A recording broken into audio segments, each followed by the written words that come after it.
The October wind cut through downtown Cincinnati like a knife, carrying the scent of fallen leaves and the distant promise of snow. Rebecca Martinez adjusted her burgundy bridesmaid dress as she stepped out of the Grand Hotel's revolving doors, her breath forming small clouds in the crisp night air. The rehearsal dinner had run late, filled with laughter, champagne toasts, and her best friend Jennifer's radiant smile as she prepared for tomorrow's wedding. Rebecca clutched her small purse tighter, feeling the weight of the maid of honor speech she'd spent weeks perfecting, folded neatly inside. The streets of downtown Cincinnati buzzed with Friday night energy. College students from the University of Cincinnati wandered between bars, their voices echoing off the historic brick buildings that lined the streets. Rebecca had always loved this part of the city, where old and new Cincinnati merged seamlessly. The Rhine District's German heritage still whispered through the architecture, while modern restaurants and clubs brought life to corners that had once housed immigrants seeking the American dream. If you're enjoying this story and want to hear more mysterious disappearances from across America, make sure to subscribe to our channel and let us know in the comments where you're watching from. Now, let's continue with Rebecca's story. Rebecca decided to walk the 8 blocks to her apartment on Vine Street, rather than wait for a taxi. The wedding was at 10 in the morning, and she wanted to get home, review her speech one more time, and get a good night's sleep. Jennifer had been her roommate at Miami University in Oxford, Ohio, and they'd maintained their friendship even after Jennifer moved to Chicago for work 2 years ago. Tomorrow would mark the end of an era, but Rebecca felt nothing but joy for her friend's happiness with David, a kind architect who clearly adored Jennifer. As she walked past Fountain Square, Rebecca noticed how the city seemed to hum with a different energy at night. The fountain's water caught the streetlights, creating dancing patterns of light and shadow. She passed a young couple sharing a late dinner at one of the outdoor cafes, despite the cool weather, wrapped in each other's arms, and the restaurants provided blankets. Their laughter reminded her of Jennifer and David, and she smiled, thinking about how perfect tomorrow would be. The walk should have taken 15 minutes, but Rebecca found herself slowing down, savoring the night air and the anticipation of the wedding. She passed the Contemporary Arts Center, its modern facade stark against the traditional buildings surrounding it. A few late-night art enthusiasts were leaving an exhibition, their animated conversations about color theory and artistic vision floating through the air. Rebecca had always meant to visit more of Cincinnati's cultural offerings, but her job at the Children's Hospital kept her busy with long shifts in the pediatric ward. At the corner of Vine and 12th Street, Rebecca stopped to adjust her heels, which had begun to pinch after the long evening. She set her purse down on a nearby bench and glanced at her watch. 11:47 p.m.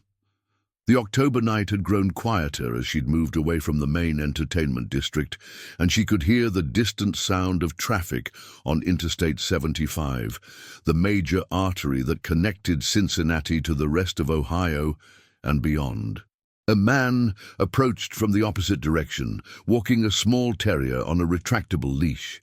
He nodded politely as he passed, and Rebecca smiled back, appreciating the small kindness. Cincinnati had always felt safe to her, even during late-night walks. She'd grown up in the suburbs of Mason, about 30 minutes north, but had fallen in love with city life during college.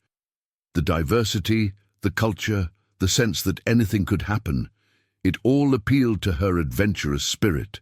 As she picked up her purse and continued walking, Rebecca thought about the conversation she'd had with Jennifer earlier in the evening. They'd stepped onto the hotel's balcony during a lull in the dinner, looking out over the Ohio River as it curved around the city like a protective embrace. Jennifer had confided her nervousness about moving permanently to Chicago after the honeymoon, leaving behind everything familiar in Ohio. "What if I lose myself?" Jennifer had asked, her voice barely audible over the sound of a riverboat's horn echoing across the water. "What if I become just David's wife and forget who Rebecca Martinez is? I mean, who Jennifer Patterson is."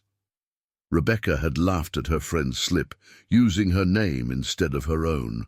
"See? You're already confused," she'd teased, but then grown serious. "Jen, you're the strongest person I know. You survived organic chemistry, remember? Chicago doesn't stand a chance against you." Now, walking through the quiet streets, Rebecca felt a profound sense of gratitude for their friendship. 24 years old, and she'd already experienced the kind of bond that some people searched for their entire lives. Tomorrow, she would stand beside Jennifer as she married the love of her life, and then they'd find new ways to maintain their connection across the miles. The streetlights cast long shadows as Rebecca turned onto Vine Street. Her apartment building, a converted 19th-century townhouse, came into view. Mrs. Henderson's cat, Oliver, sat perched on the front steps as usual, his orange tabby coat gleaming under the porch light. Rebecca always carried treats for Oliver in her purse, a habit that had earned her his devoted friendship and Mrs. Henderson's approval as a tenant. She was reaching into her purse for the cat treats when she heard footsteps behind her, moving faster than a casual walk. Rebecca turned, expecting to see another late-night resident returning home, but the street appeared empty. The October wind had picked up, rustling the maple trees that lined Vine Street and sending a cascade of red and gold leaves dancing across the pavement. Rebecca climbed the steps to her building, Oliver weaving between her legs with typical feline affection. She scratched behind his ears and gave him the treats, listening to his contented purring. The sound was comforting in the quiet night, a reminder of simple pleasures and peaceful moments.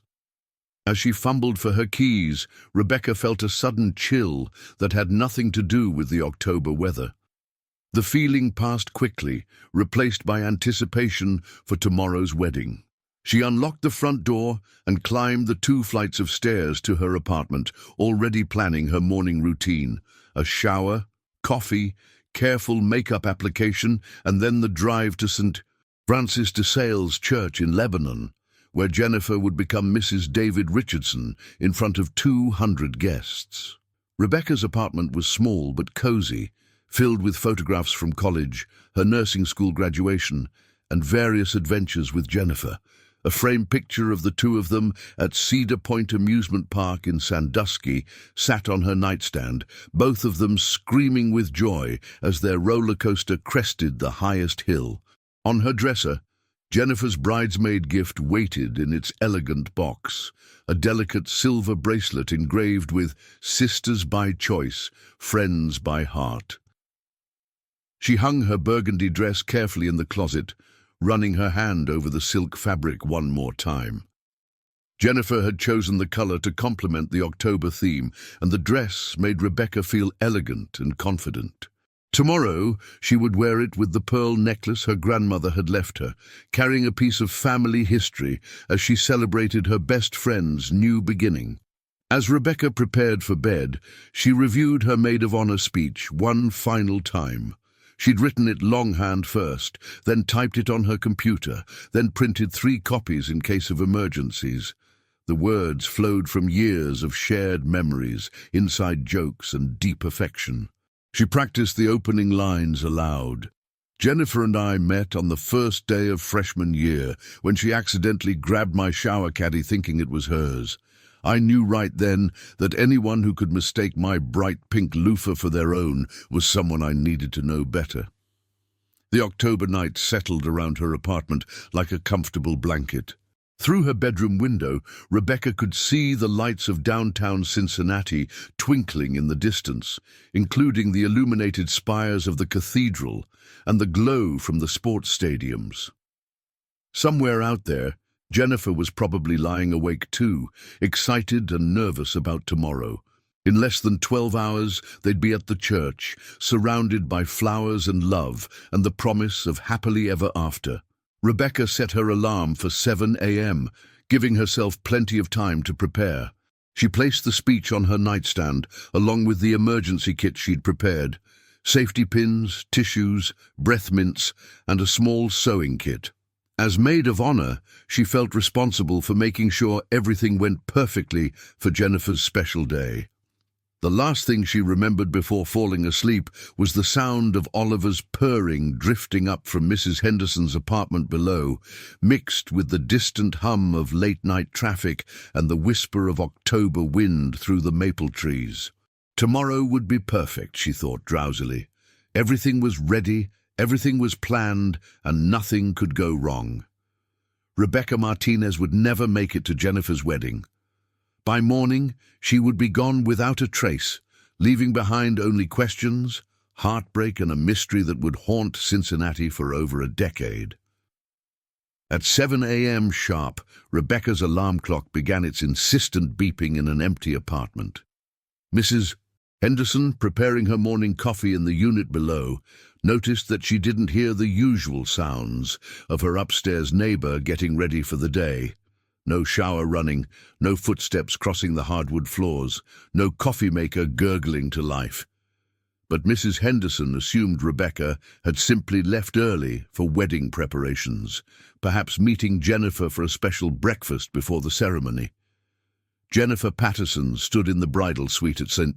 Francis de Sales Church, surrounded by her mother, 2 sisters, and 3 other bridesmaids, all buzzing with excitement and nervous energy. The morning sun streamed through the stained glass windows, casting jeweled patterns across her white satin gown. But as 9:30 a.m. approached, then 9:45, Jennifer's excitement transformed into worry. "Where is Rebecca?" she asked for the 10th time, checking her watch again. "She should have been here an hour ago. This isn't like her at all." Jennifer's mother, Patricia, tried to maintain calm while internally sharing her daughter's concern. She'd known Rebecca for 6 years, since Jennifer's sophomore year of college, and the young woman was nothing if not reliable. Punctual to a fault, organized, and completely devoted to her friendship with Jennifer. Patricia had watched Rebecca spend countless hours planning the perfect bachelorette party, coordinating with vendors, and ensuring every detail of the wedding weekend ran smoothly.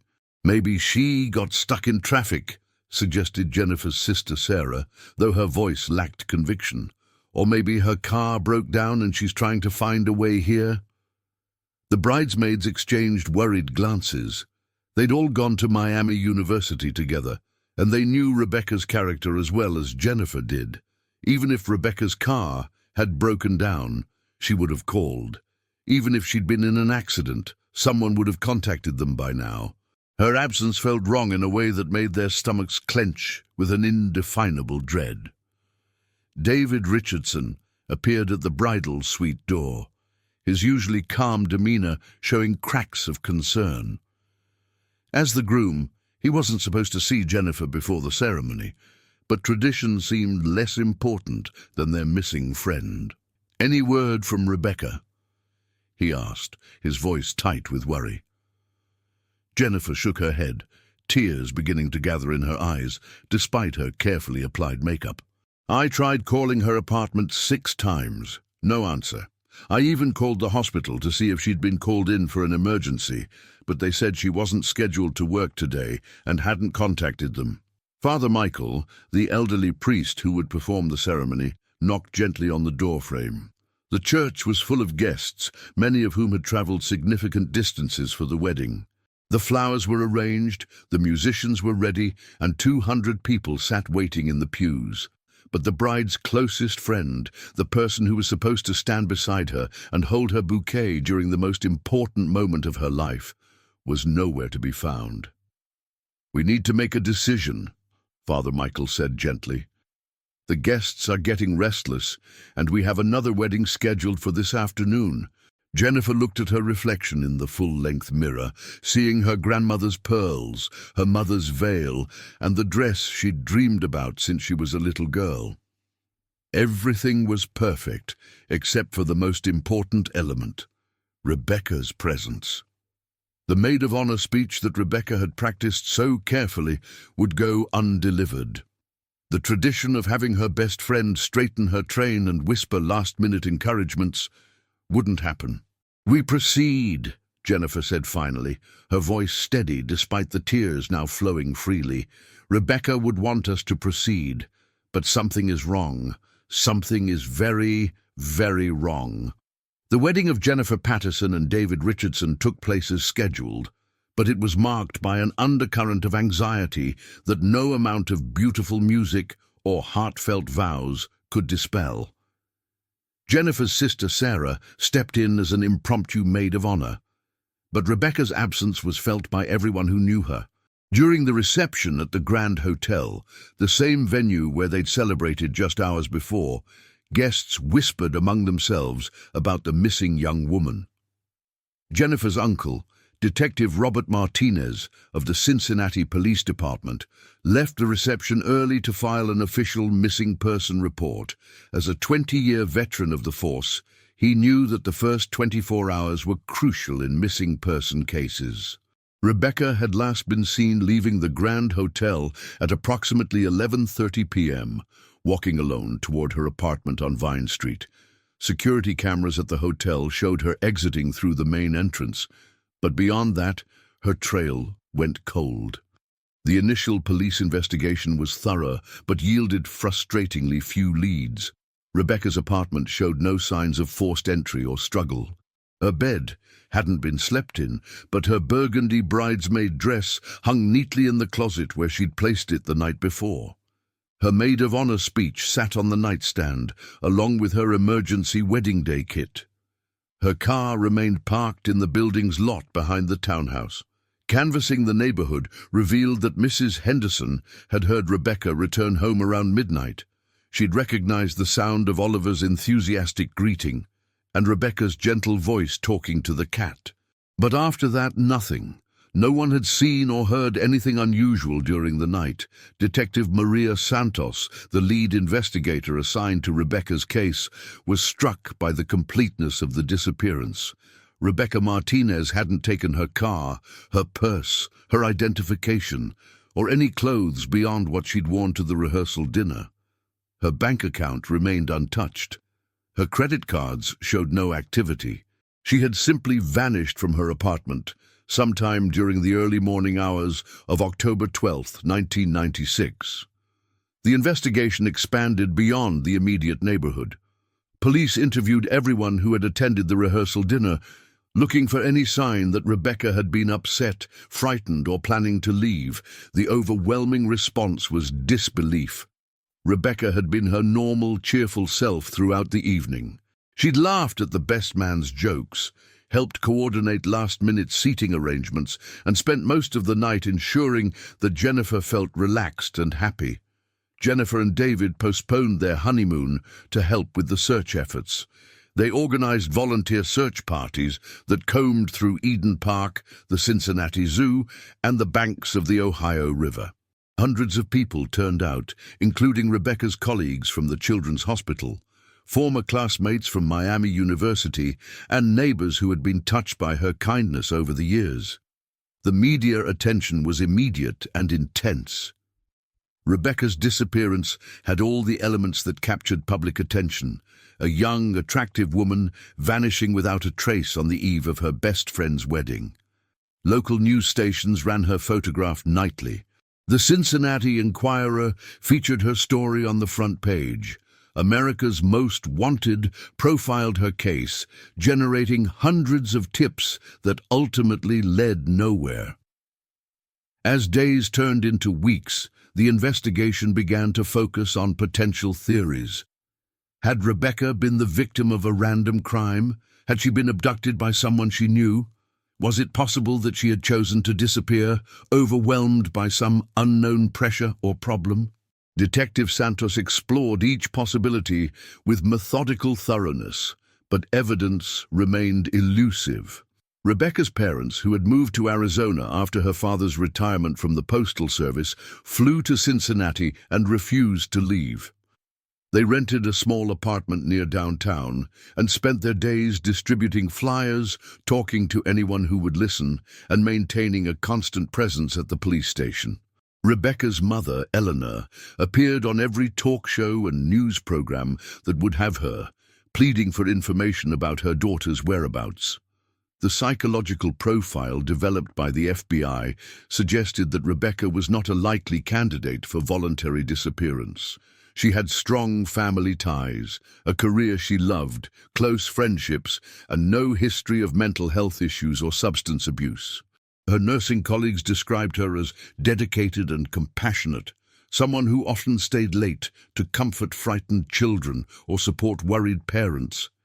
The idea that she would simply abandon her responsibilities and relationships seemed incomprehensible to everyone who knew her. As autumn turned to winter, then spring, the active investigation gradually scaled back. Detective Santos continued to follow leads and review evidence, but new cases demanded attention and resources. Rebecca's missing person flyers, once prominently displayed throughout Cincinnati, began to fade and disappear. The initial media frenzy subsided into occasional update stories that grew shorter and less frequent with each passing month. Jennifer Richardson, now settled in Chicago with her husband, called Detective Santos weekly for updates. The guilt she carried was enormous. Guilt that she had enjoyed her wedding day while her best friend was missing. Guilt that she had moved on with her life.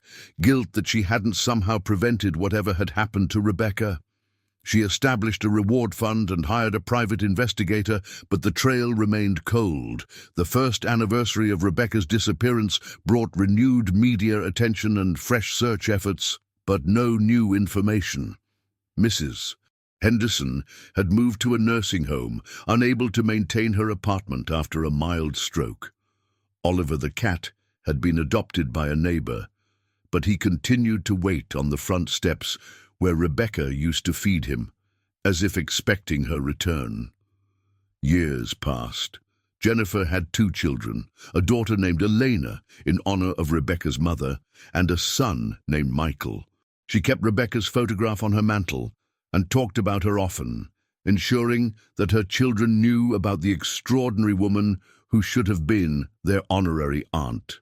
Every year on October 12th, Jennifer returned to Cincinnati to place flowers at St. Francis de Sales Church and to meet with Detective Santos, hoping for news that never came. Rebecca's case file grew thicker with false leads, reported sightings, and investigative dead ends. Someone matching her description had been seen in Portland, Oregon. Another sighting placed her in Nashville, Tennessee. A woman in Denver claimed to be Rebecca, but was revealed to be suffering from mental illness. Each false hope was crushing for her family and friends, who had never stopped believing that she might still be alive somewhere.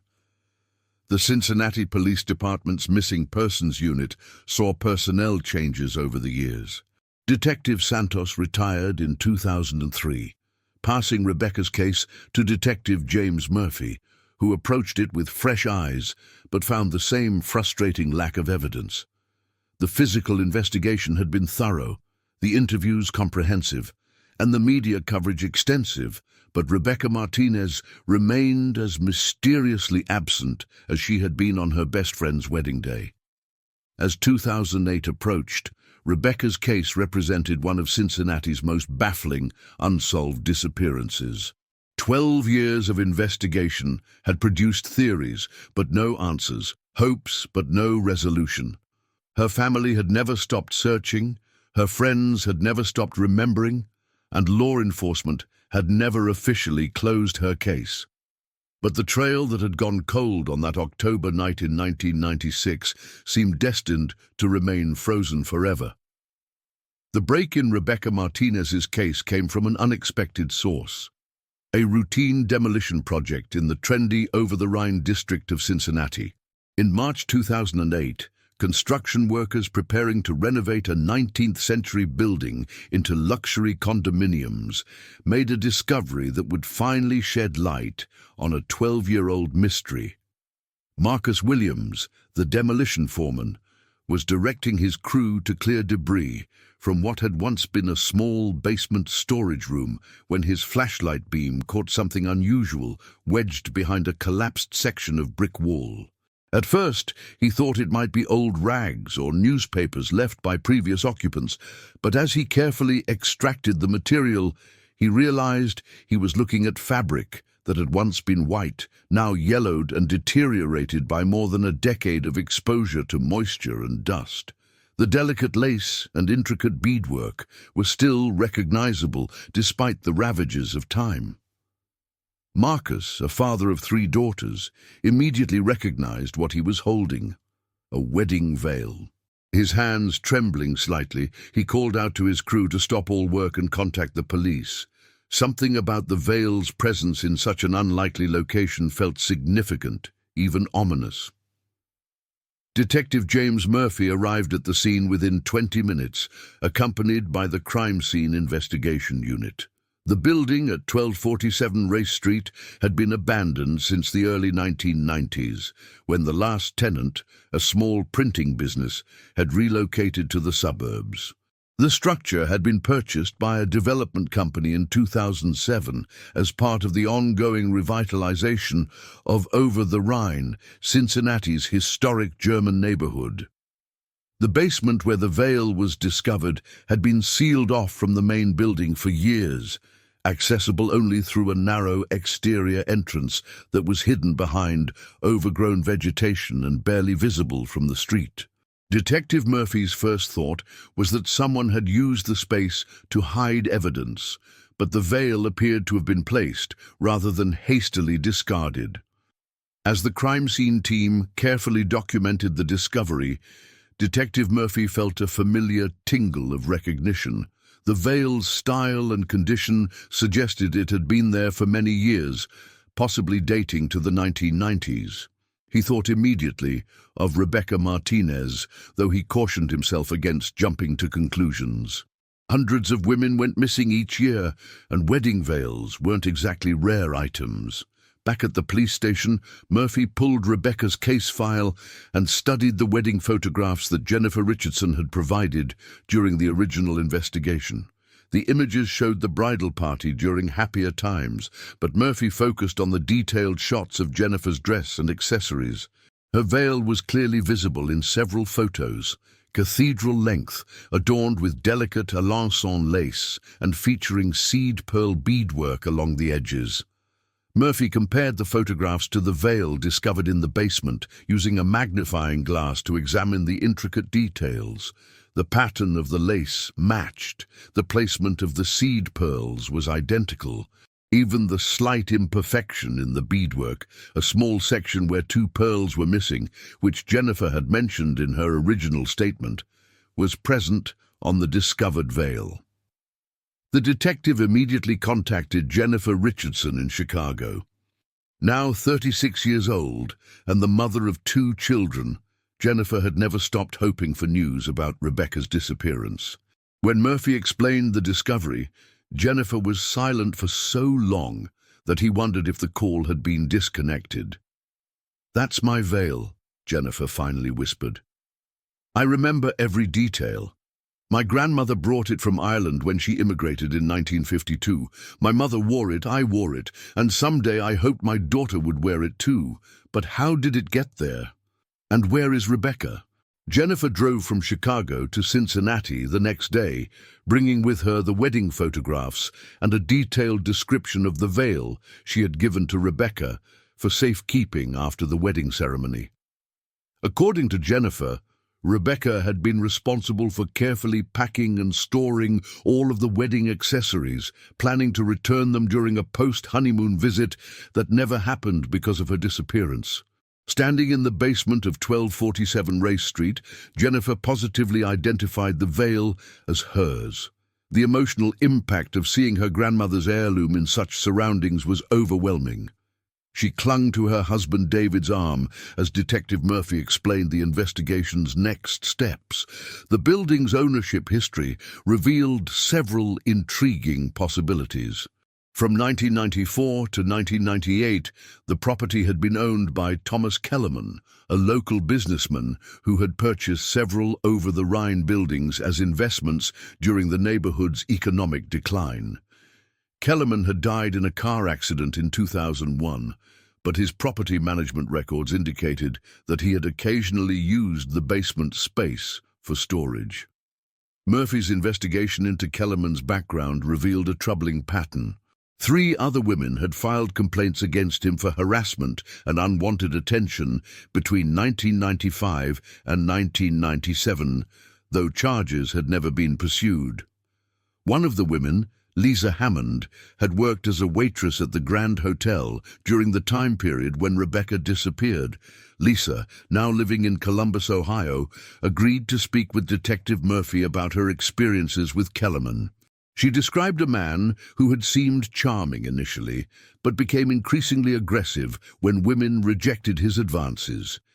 He had a tendency to follow women he was interested in, often appearing at their workplaces or neighborhoods uninvited. He had this way of making you feel like you were being paranoid, Lisa explained to Murphy during their interview. He never technically did anything illegal, but he made me incredibly uncomfortable. I started varying my route home from work because I kept seeing his car in places where it shouldn't have been. Lisa's description of Kellerman's vehicle, a dark blue Ford van, matched a vehicle that had been mentioned in several witness statements from the original Rebecca Martinez investigation. Multiple residents of the Vine Street area had reported seeing an unfamiliar van parked in the neighborhood during the days leading up to Rebecca's disappearance, but police had never been able to identify the owner. Murphy obtained a search warrant for Kellerman's former residence, which had been sold after his death but remained largely unchanged by the subsequent owners. In the basement of the house, investigators found a collection of photographs that made Murphy's blood run cold. The images showed various young women, apparently taken without their knowledge, in locations throughout Cincinnati. Among the photographs was a series showing Rebecca Martinez. The images had been taken during the week leading up to Jennifer's wedding, capturing Rebecca at the hospital where she worked, walking to her apartment, and sitting in a coffee shop near the University of Cincinnati campus. The final photograph in the sequence showed Rebecca leaving the Grand Hotel on the night she disappeared, wearing her burgundy bridesmaid dress. The discovery of Kellerman's surveillance photographs provided the missing piece of Rebecca's disappearance. The evidence suggested that she had been targeted and stalked by a predator who had carefully planned her abduction. The placement of Jennifer's wedding veil in Kellerman's storage space appeared to be a trophy, a twisted memento of his crime. However, with Kellerman dead for 7 years, the investigation could only go so far. Detective Murphy worked with FBI behavioral analysts to develop a profile of what likely happened to Rebecca during the hours after her disappearance. The consensus was that Kellerman had probably been waiting near her apartment building, had somehow gained access to her unit, and had taken her to a secondary location. The search for Rebecca's remains intensified based on the new evidence. Investigators focused on properties that Kellerman had owned or had access to during the late 1990s. Ground-penetrating radar was used to examine several sites, including vacant lots in Over-the-Rhine and a small farm property in Warren County that Kellerman had inherited from his father. The breakthrough came in May 2008, when investigators discovered disturbed earth behind a tool shed on the Warren County property. Rebecca Martinez's remains were found buried in a shallow grave, along with the burgundy dress she had worn to the rehearsal dinner and the small purse that contained her maid of honor speech. The recovery of Rebecca's remains brought both closure and renewed grief to her family and friends. Elena Martinez, now 73 years old, had spent 12 years wondering whether her daughter might still be alive somewhere. The confirmation of Rebecca's death was devastating, but also provided the definitive answers that had eluded them for over a decade. Jennifer Richardson returned to Cincinnati for Rebecca's funeral, finally able to deliver the eulogy she had written years earlier but never had the opportunity to share. Standing at the podium in the same church where her wedding should have been a celebration of friendship and love, Jennifer spoke about Rebecca's compassion, her dedication to helping sick children, and the profound impact she had made during her 24 years of life. Rebecca believed in taking care of people, Jennifer said. her voice steady despite her tears. She spent her career helping children heal, and she spent her friendship helping me become a better person. She was supposed to stand beside me on my wedding day, and in many ways she has been standing beside me ever since. Not a day has passed that I haven't thought about her, talked to her, or wished she could meet my children. The investigation into Thomas Kellerman's other potential victims continued beyond Rebecca's case. Detective Murphy worked with departments in surrounding jurisdictions to review unsolved disappearances and assaults that might be connected to Kellerman's pattern of behavior. 2 additional cases showed strong circumstantial connections, though definitive proof remained elusive. Rebecca's case became a catalyst for improved missing persons protocols in Cincinnati and throughout Ohio. The delay in recognizing the significance of early evidence had hampered the original investigation, and law enforcement agencies implemented new procedures for handling disappearances involving young adults with no history of voluntary absence. The Rebecca Martinez Memorial Fund was established at Cincinnati Children's Hospital, providing scholarships for nursing students and supporting programs for families of pediatric patients. Jennifer Richardson served on the fund's board of directors, ensuring that Rebecca's legacy of caring for others would continue through future generations of healthcare providers. Mrs. Henderson, Rebecca's former landlord, passed away in 2009, but she had lived long enough to learn what had happened to the kind young woman who had been such a good tenant and friend. Oliver the cat, now quite elderly, was still being cared for by neighbors on Vine Street who remembered Rebecca's daily kindness to the stray animals in the neighborhood. The building at 1247 Race Street was successfully renovated into luxury condominiums, but a small memorial plaque was installed near the entrance, commemorating Rebecca Martinez and acknowledging the role the location had played in solving her case. The over-the-Rhine neighborhood continued its revitalization, becoming one of Cincinnati's most desirable areas. But longtime residents still remembered the young nurse whose disappearance had remained a mystery for so many years. Detective Murphy, who had inherited Rebecca's case from his predecessor, found her investigation to be one of the most meaningful of his career. The combination of dedicated detective work, technological advances, and a fortuitous discovery had finally provided answers to a family that had never stopped searching. He kept Rebecca's photograph on his desk as a reminder that cold cases were never truly cold, as long as someone cared enough to keep looking for the truth. The resolution of Rebecca Martinez's disappearance after 12 years demonstrated the importance of never giving up hope in missing persons cases. Her family's persistence, Jennifer's unwavering loyalty, and law enforcement's continued commitment had eventually overcome the obstacles that had initially seemed insurmountable.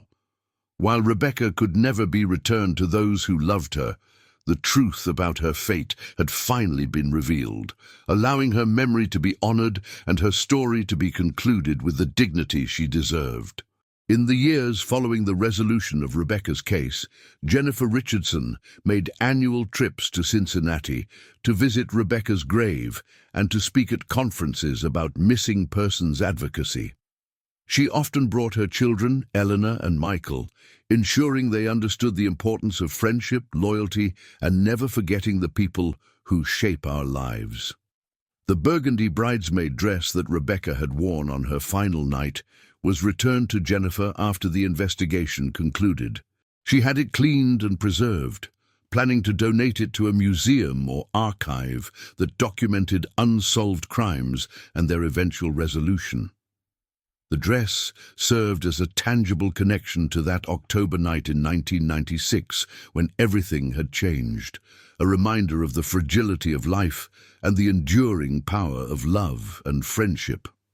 Rebecca Martinez's story became part of Cincinnati's collective memory, a cautionary tale about personal safety and a testament to the importance of community vigilance.